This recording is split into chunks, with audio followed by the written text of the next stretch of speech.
Good morning, students. With the continuation of Module 3, that is labor cost, let us begin with the topic labor turnover. Now, the labor turnover in an organization is the rate of changes in the composition of labor force during a specific period measures against a suitable index. It means that the total composition of labor, that is the availability of labor in an factory or industry for some specific period of time. That is availability of labor means suppose कुछ labour factory में से job को छोड़ के चले गए, कुछ new labours को हम लोगों ने अपॉइंट किया फॉर एक्सपांशन ऑफ बिजनेस, या जो ऑलरेडी छोड़ के गए उन वैकेंसी पे हम लोगों ने न्यू लेबर्स को अपॉइंट किया, तो वो स्पेसिफिक पीरियड में टोटल कॉम्पोजिशन ऑफ लेबर को मेजर किया जाता है विथ सम सुटेबल इंडेक्स के साथ. And such index are, that is the standard of usual labor turnover in the industries, that is the availability of labor turnover compositions in the industries or locality. The labor turnover rate for the past period means past period का record रहेगा जो labor turnover का, उसके साथ comparison करेंगे, may be taken as the index or norms against which actual turnover rate is compared. Clear? So this is what the some types of the index against which we can measures the labor force that available for a specific period in an industry or a factory. So here are the three methods that is for the using for the measuring of labor turnover. First method, separation method. According to this method, labor turnover equals to number of employee left plus number of employee discharged divided by average number of employee during a period. Next is the replacement method, that is the labor turnover equals to number of workers replaced during a period. कि replace कितने किए गए, मतलब new appoint किए गए जो old left हो गए, तो number of workers replace during a period divided by average number of worker during a period multiplied by 100. Here is also multiplied by 100 because we need the answer in percentage. Then flux method equals to that labor turnover equals to number of employees separated plus number of employee added multiplied by 100, that is average number of employee during a period. So let us discuss further the causes for that is the labor turnover. Now causes of labor turnover. First is the personal cost, that is the labor's personal cost. Change of job for betterment, कोई अच्छा job मिल रहा है तभी. Then permanent retirement due to the ill health, that is the voluntarily retirement scheme लेना है कि premature retirement होता है, that is called the VRS. Then domestic problem or and the family responsibility. Second is unavoidable causes, that is the seasonal nature of business. अगर seasonal nature of business रहेगा तो definitely जब season रहेगा तभी laborers को appoint किया जाएगा. So it is the unavoidable causes, shortage of material or power or change in plant and location. So these are the some of the unavoidable causes. Next is the avoidable causes, that is the lack of job security, lack of proper training facility, lack of promotion opportunity or lack of medical facility. Clear? So these can be avoided by giving the security of job, by giving the proper training, by giving the proper opportunity for the promotion, and also some extra perquisites for medical, that is for the educational. अगर ये सब availabilities करके दिया तो this labour turnover की ये causes को हम लोग कंट्रोल कर सकते हैं. Now here is the next topic, that is the wages system, that related with our practical topic. जो हम लोगों को प्रैक्टिकल टॉपिक्स हैं that is based on this wages system. A system of wages payment which take care of both providing guarantee of minimum wages as well as offering incentive to efficient worker helps to motivate the workers to a great extent. Clear? So main the purpose behind that wages system is what? To providing at least जो guaranteed minimum wages है worker को, और simultaneously offering some incentives, means कुछ extra उनको देंगे, that is to efficient worker, helps to motivate the worker to a great extent. Now there are the three methods that is based on the wages system: remuneration on time basis, remuneration on piecework, and bonus system. So let us discuss one by one.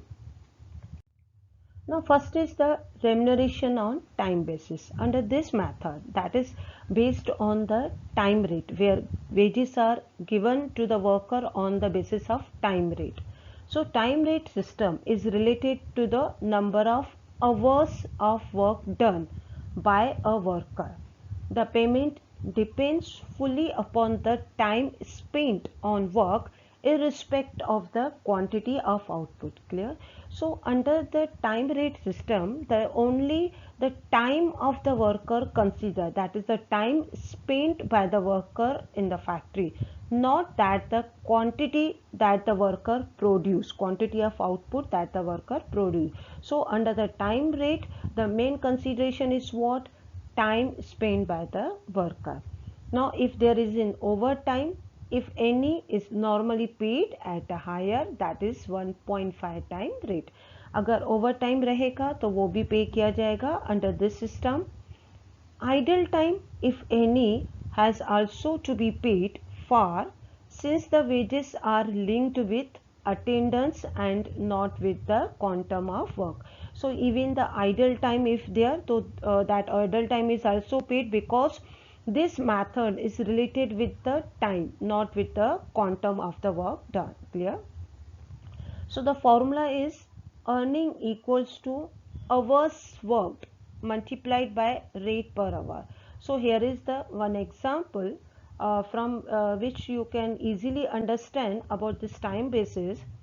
If a worker is paid rupees 10 per hour and has spent 300 hours during a particular month in a factory, so his wages will be, that is on the time basis, equals to hours worked, मतलब कितना hours काम किया है, that is the 300 multiplied by 10 equals to 3000. Means time basis पे क्या consider किया जाएगा? सिर्फ वर्कर ने कितना आवर्स काम किया है, और रेट पर आवर देना कंपलसरी. सो यहाँ पे ध्यान देना है, हमें रेट पर आवर कंपलसरी चाहिए in problem. Clear? Now next one is remuneration on piece work. पहले क्या डिस्कस किया था? टाइम बेसिस पे. Now the wages that is paid on the piece work. Under this system, the worker is paid on the basis of pieces completed by him. Means it is here consider the quantity, not the time spent by the worker. Clear? So यहाँ पे क्या है? Quantity consider किया जाएगा कि worker ने कितना output produce किया है. Clear? Of the product. The payment depends fully upon the number of pieces completed, irrespective of time spent by the worker on the job. There is no question of payment of overtime or idle time. Clear? Because we are paying on what? The कितने उन्हें pieces complete किए, not कि time spent किया. So there is a no need of any question regarding that is the overtime payment or idle time payment, since the payment is solely related to the quantum of work. The formula is on the basis of piecework, earning equals to number of unit produced into the rate per unit. So here is example.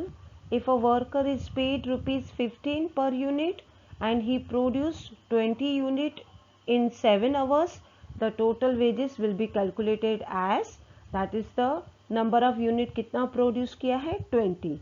So rate per hour कितना है? 15. Here the time is also given, but we are not considering time because we are paying on the piece work basis पे हम लोग pay कर रहे हैं. So 20, that is the unit produced by the worker. Now 15, that is per unit rate, total 300 of the earning of worker. Now that the author which is given is the theory on the basis of piecework are, first author is the Taylor's differential piece rate system. Now Taylor's differential piece rate system aims at rewarding efficient of workers by providing increased piece rate behind certain level of output. Under this system, two widely differing piece rate are prescribed for each job. Clear? So Taylor is main theory of the Taylor's differentiate piece rate is related with what to rewarding, means giving the some kinds of the incentive to the efficient worker by providing the increased piece rate behind certain level of output, that is the standard level के output से अगर किसी worker ने ज़्यादा produce किया है तो उसको जो रेट देना है वो हायर रेट देना है. So under this system two widely different piece rate prescribed for each job are, the lower rate is 80% of the normal piece rate. कि क्या करना है, जो लोअर रेट है जिस वर्कर ने कम प्रोड्यूस किया है, स्टैंडर्ड से कम प्रोड्यूस किया है, तो उसको 80% देना है नॉर्मल पीस रेट का. And the worker which is produce higher rate is the 120% of the normal rate. So here the efficiency is calculated in percentage as time allowed as per standard divided by time taken into 100. Now second author is Merrick's differential piece rate system. पहले हम लोग ने Taylor's differential piece rate system का theory समझा. Now here is the Merrick's differential piece rate system. Now under this system, three piece rates for a job are fixed. None of the fixed rate is below the normal rate. So according to the Merrick, अगर किसी worker का up to 83% अगर efficiency है तो normal rate देना है, कम नहीं देना है. और अगर सेकेंड वन क्या दिया है condition, above 83% and up to 100%, 10% above normal rate, means normal rate भी देना है प्लस 10% बोनस भी देना है. And if the worker has the above 100% efficiency, तो वो वर्कर को 20% above normal rate देना है, that is the normal rate, normal wages plus 20% bonus. So let us discuss one problem based on the both author theory, that is the Taylor's differential piece rate system and Merrick's differential piece rate system. So let us discuss the sum. X, Y and Z are three workers working in a manufacturing company and their output during particular 40 hours week, means data दिया है आपको 40 hours week was 96, that is for the X, 111 that produced by the Y and 126 unit that is produced by Z respectively. The guaranteed rate per hour is rupees 10 per hour. Standard output is 100 units and piece rate is rupees 6 per unit. Now the compute the total earning and labor cost per unit under Taylor and Merrick task bonus plan. So let us discuss. First is the basic wages or the straight piece rate पे system पे हम लोग calculate कर रहे हैं, that is the basic. The earning equals to number of unit produced into the rate per unit. So here is the earning of X is 96 into the 6, that is the 6 per unit यहाँ पे दिया है. So 96 into the 6, 576. Now the Y equals to 111 into 6, answer is the 666. Now the Z equals to, that is the 126 unit produced by, that is the Z, into the 6 per unit 756. This is what कि normal जो basic rate है, basic wages है on the that is the piece work पे, जो हम लोगों ने पहले टेलर्स की थियोरी से पहले जो स्लाइड में हम लोगों ने सीखा था, that is a normal basis. Now let us discuss on the Taylor's basis. Now here is the Taylor's differentiate piece rate क्या बता रहा है, standard output equals to 100 units. 100 unit is our what standard output. So यहाँ पे हम लोगों को comparison करना है. सो यहाँ पे टेलर्स का कंडीशन क्या है, 80% of piece rate when below standard, 120% of piece rate at और above standard. So the x equal to 96 unit produce किया है और ये 96 ये स्टैंडर्ड से कम है बिकॉज 100 यूनिट प्रोड्यूस करना था. तो इनको 6 जो पर यूनिट है that is what 80% of the 6 per unit का मिलने वाला है, that is 4.80. So 96 into the 4.80 equals to 460.80. Where is the y equals to 111 output means that is the above 100 standard से अबव किया है. So 111 into 7.20 that is the 120% of the 6. So here answer is the 799.20. And where is the Z equals to 126 unit output, so equals to 126 into that is 7.20 equals to 907.20. Clear everyone? So here is the that is based on the Taylor कि जिन्होंने standard output से कम किया है तो उनको 80% देना है. तो यहाँ पे X ने कम प्रोड्यूस किया है, वेयर इज द Y और Z ने अबव स्टैंडर्ड प्रोड्यूस किया है. Now let us discuss on the merit basis. So here is the merit task bonus plan. इनके बेसिस पे क्या है देखते हैं. 83% रहेगा तो नॉर्मल रेट देना है. Above 83 and 100% that is the 10% normal rate and 100% 20% above. तो यहाँ पे क्या है that is the 100. तो कैलकुलेशन करेंगे, x का एफिशिएंसी कैलकुलेट करना है. 96 डिवाइडेड बाय 100 जो 100 आउटपुट हम लोगों को प्रोड्यूस करना है, लेकिन x ने कितना प्रोड्यूस किया है 96. तो उनका एफिशिएंसी कितना है 96%, दैट इज द अबव 83%. तो इनको हम लोग क्या करेंगे, that is the 110 देना, that is in this slab में 83 to 100%.